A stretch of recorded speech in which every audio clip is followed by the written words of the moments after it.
Shalom, selamat siang dan salam sejahtera untuk kita semua. Perkenalkan, saya Natalia Ernanda Arista. Saya mahasiswa Sekolah Tinggi Agama Katolik Negeri Pontianak dengan nomor induk mahasiswa 24101158. Saya mahasiswa dari Kapordi PKK semester 1.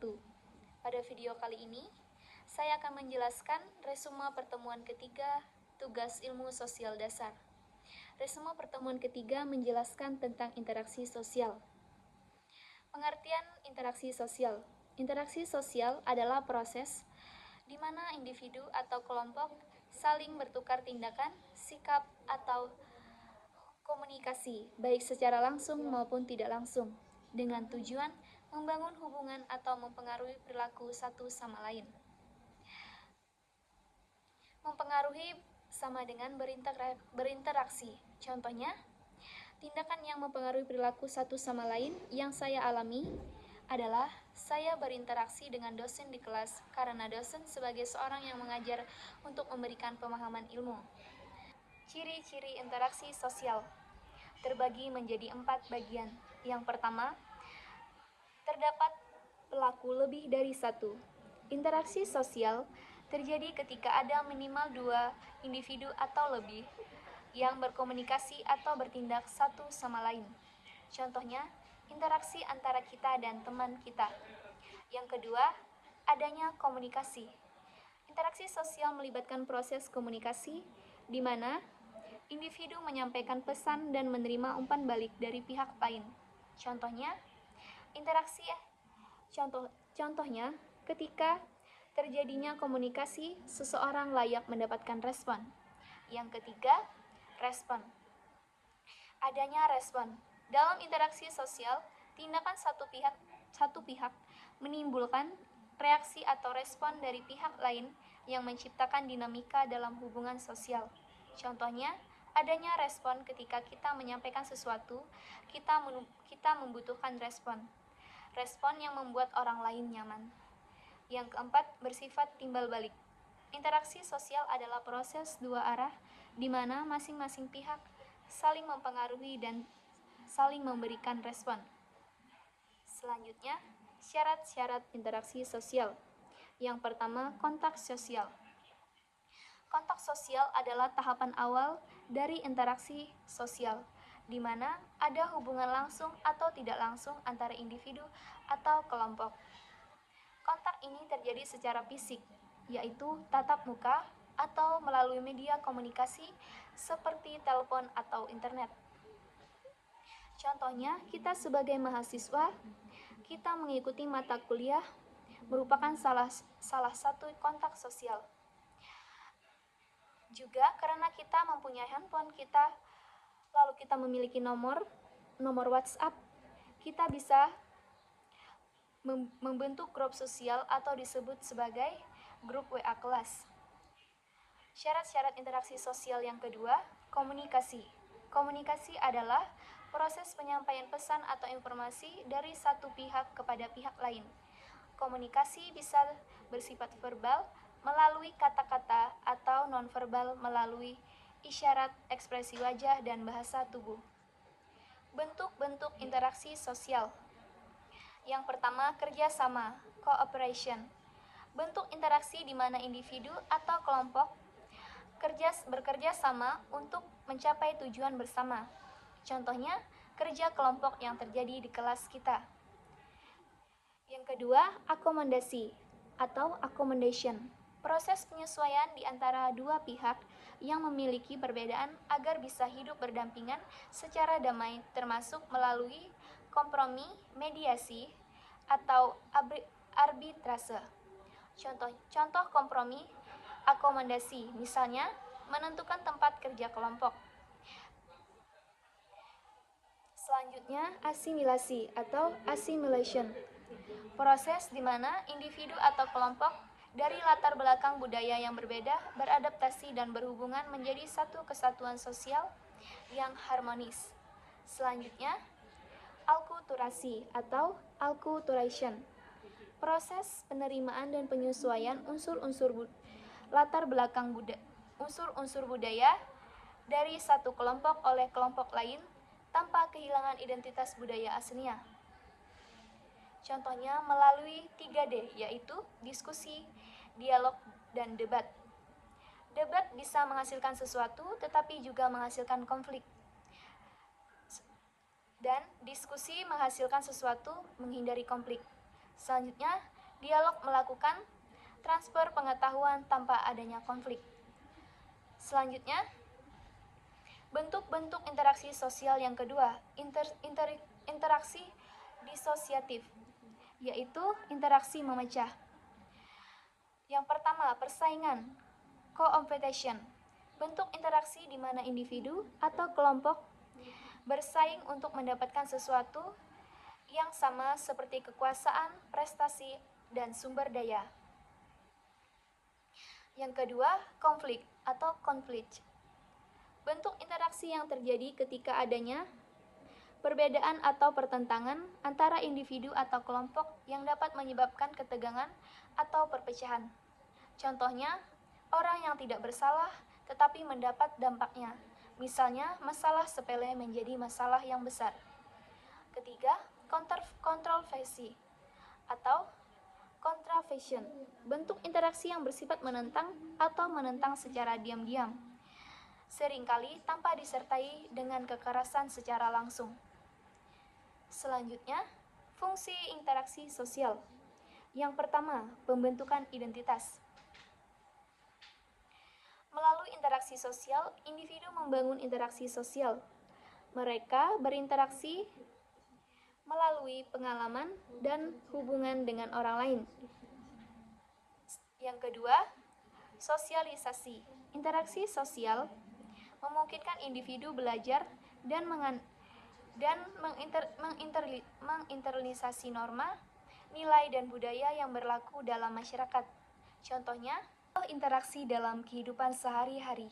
Yang pertama, di lingkungan keluarga. Orang tua berinteraksi dengan anak-anaknya melalui komunikasi dan pembangunan yang membantu membentuk kepribadian dan perilaku anaknya. Yang kedua, di tempat kerja. Karyawan berkolaborasi dengan rekan kerja dalam tim untuk mencapai target perusahaan, menciptakan kerjasama, dan hubungan profesional. Yang ketiga, di sekolah. Siswa berinteraksi dengan guru dan teman-temannya melalui proses belajar mengajar, serta melakukan kegiatan ekstrakurikuler yang memperkaya pengalaman sosial mereka. Yang keempat, di masyarakat. Warga berpartisipasi dalam kegiatan sosial seperti gotong royong atau rapat komunitas yang memperkuat hubungan sosial dan rasa kebersamaan. Interaksi sosial adalah kunci dalam pembentukan dan pemeliharaan struktur sosial, serta dalam proses perubahan sosial yang terjadi dalam masyarakat. Konsep interaksi sosial. Konsep interaksi sosial dan jenis-jenisnya. Interaksi sosial adalah proses di mana individu atau kelompok saling mempengaruhi satu sama lain melalui interaksi, reaksi, atau komunikasi baik secara langsung maupun tidak langsung. Interaksi sosial terjadi ketika ada aksi yang dilakukan oleh satu pihak yang diikuti oleh reaksi dan pilihan lain. Jenis-jenis interaksi sosial. Interaksi sosial dapat dibedakan menjadi dua kategori utama, yaitu yang pertama, interaksi asosiatif, interaksi membangun, dan interaksi disosiatif, interaksi memecah. Interaksi asosiatif, interaksi membangun. Interaksi asosiatif adalah jenis interaksi yang cenderung mempererat hubungan antara individu atau kelompok, mendukung kerjasama dan kesatuan dalam masyarakat. Kerjasama, cooperation. Kerjasama adalah proses di mana individu atau kelompok bekerja sama untuk mencapai tujuan yang sama. Contohnya, proyek kelompok di sekolah, gotong royong di desa, kerja tim, dan di tempat kerja. Accommodation adalah penyesuaian antara individu atau kelompok yang memiliki perbedaan untuk menguraikan konflik dan hidup berdampingan secara damai. Contohnya, mediasi.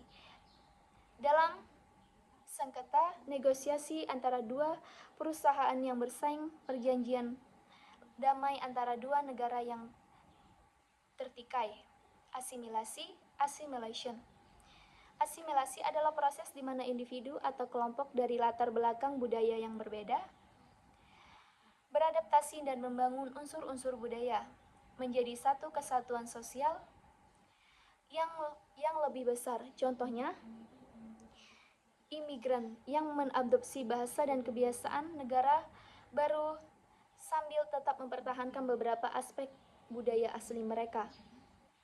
Alkulturasi, alkulturation. Alkulturasi adalah proses penerimaan dan penyesuaian unsur-unsur budaya dari satu kelompok oleh kelompok lain tanpa kehilangan identitas budaya aslinya. Contohnya, pengaruh budaya barat pada masyarakat Asia yang mengadopsi beberapa aspek seperti model pakaian atau teknologi, tetapi tetap mempertahankan tradisi lokal. Yang kedua, interaksi disosiatif. Interaksi memecah.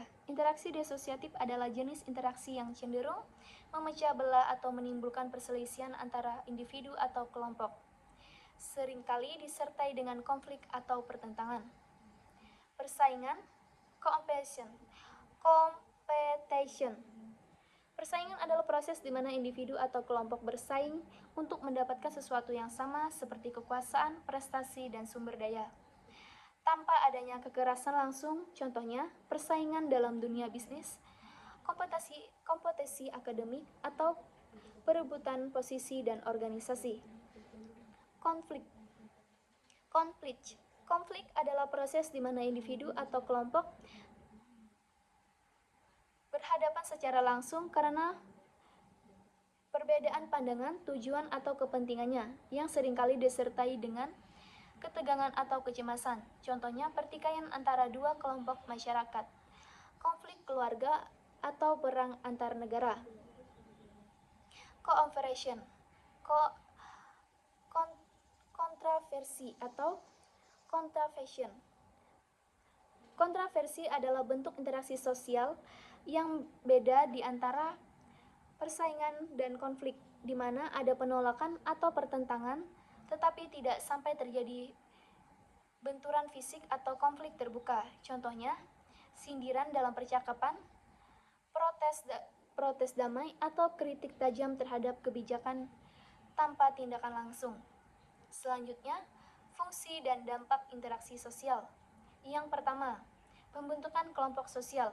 Melalui interaksi sosial, individu membentuk berbagai kelompok sosial seperti keluarga, komunitas, organisasi yang memainkan peran penting dalam struktur masyarakat. Yang kedua, penyesuaian sosial. Interaksi sosial memungkinkan individu menyesuaikan diri dengan norma dan nilai yang berlaku dalam masyarakat, membantu mereka berfungsi dengan baik dalam lingkungan sosial mereka. Yang ketiga, perubahan sosial. Interaksi sosial juga menjadi sarana untuk perubahan sosial. Misalnya, melakukan konflik, masyarakat dapat mengatasi ketidakadilan dan mencapai perubahan yang lebih baik. Yang keempat, pengadilan sosial. Melalui interaksi sosial, masyarakat menerapkan kontrol sosial, di mana perilaku individu diatur untuk memastikan kepatuhan terhadap norma-norma yang berlaku. Kesimpulan dari interaksi sosial. Interaksi sosial adalah komponen penting dalam kehidupan bermasyarakat, karena pembentukan bagaimana individu dan kelompok berhubungan satu sama lain. Jenis-jenis interaksi sosial, baik yang asosiatif maupun disosiatif, melahirkan peran penting dalam membentuk dinamika sosial, menjaga keseimbangan, dan memfasilitasi perubahan dalam masyarakat. Sekian video saya kali ini. Saya ucapkan terima kasih. Selamat siang dan salam sejahtera untuk kita semua.